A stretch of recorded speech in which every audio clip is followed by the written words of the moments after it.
The NPA's investigating directorate is confident more arrests will be made in the multi-million rand Transnet locomotives tender.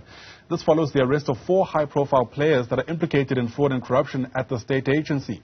Former CEO Brian Molefe, former CFO Anoj Singh, and 2 Gupta-linked Regiments capital executives were each granted about 50,000 rand bail in the Palm Ridge Magistrate's court yesterday.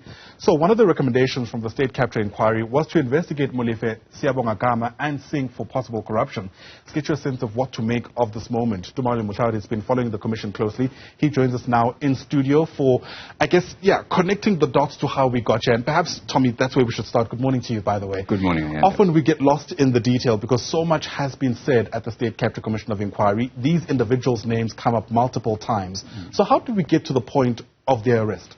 Well, let's go back to the beginning. At the State Capture Commission of Inquiry, under the evidence stream of Transnet, of course, there was a deal that was scrutinized, which was called the 1064 locomotives deal.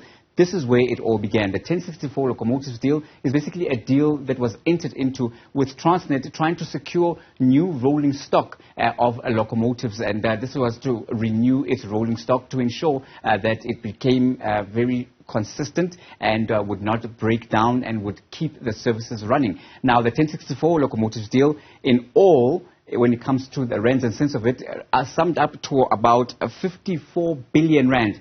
Now, where Molefe and Singh specifically come in around this particular matter is they were key in ensuring that this deal went through, and despite the concerns that were raised. When I think back to the State Capture Commission of Inquiry, concerns were raised by one Yusuf Laher, and he was key to this because he was in the financial office, and he had raised certain discrepancies, saying that this deal did not make financial sense because the South China Rail Company, which was supplying these locomotives, was basically marking up the prices. Laher argued that the locomotives could be sourced in-house or with a cheaper supplier found elsewhere. But Molefe and Singh interjected, and that seemed to be suggesting that they were involved in some overreaching capacity that was going against the PFMA, because officials like Laher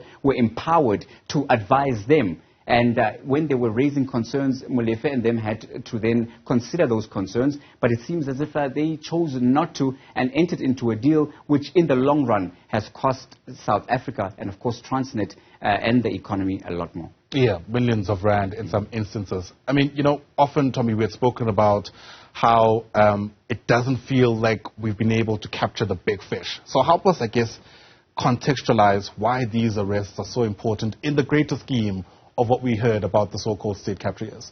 Yes. Recently, of course, Kaiser Khanyago of the Hawks has also been speaking about how these particular arrests can be summed up. When one looks at it, the political arrests have been very important when it comes to the State Capture Commission of Inquiry, because we've seen some very big political movers and shakers appearing before the dock. However, it was also announced during the release of the reports by Chief Justice Raymond Zondo that it was not only the political heads that had to roll, but those who enabled the state capture project. They had to stand before the court of law and answer to the charges to see if indeed they would be found guilty or they would not be found guilty for actions that led to the grand looting of South Africa's state-owned entities as well as government organs, including municipalities. So it has been a very structured approach when you look at how things have been doing. You look at the political heads who are heading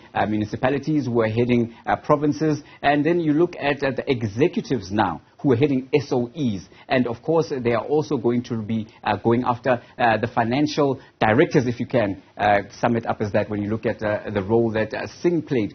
Singh and Molefe are very interesting characters because not only are they involved in the Transnet stream of evidence, but when you look at Eskom as well.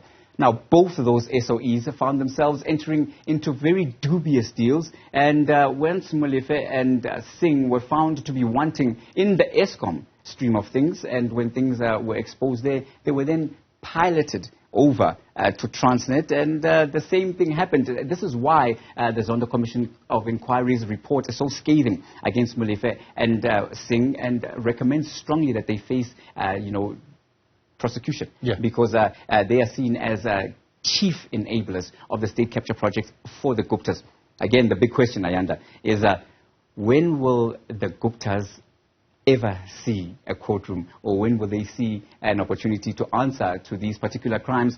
Well, the state, again, has been very strong to say that those who have worked around the state capture project need to answer. So beyond the political players, we are also seeing those who were in executive positions and those who were in the positions of making sure that they approved the deals despite the warnings and the red flags, and despite the legislative framework that prevents this sort of thing. Absolutely. One certainly gets a sense that, you know, Kaza Khanyago, who you've spoken to or spoken about from the SIU, and many other colleagues in law enforcement have their work cut out for them. Tumaole Mohlaoli, thanks very much indeed for helping us connect the dots on this Tuesday morning. Really do appreciate it. Perhaps the first step of many other similar steps ahead, given how much has been said specifically about these individuals in the greater context of so-called state capture in South Africa. We're watching that story for you quite closely.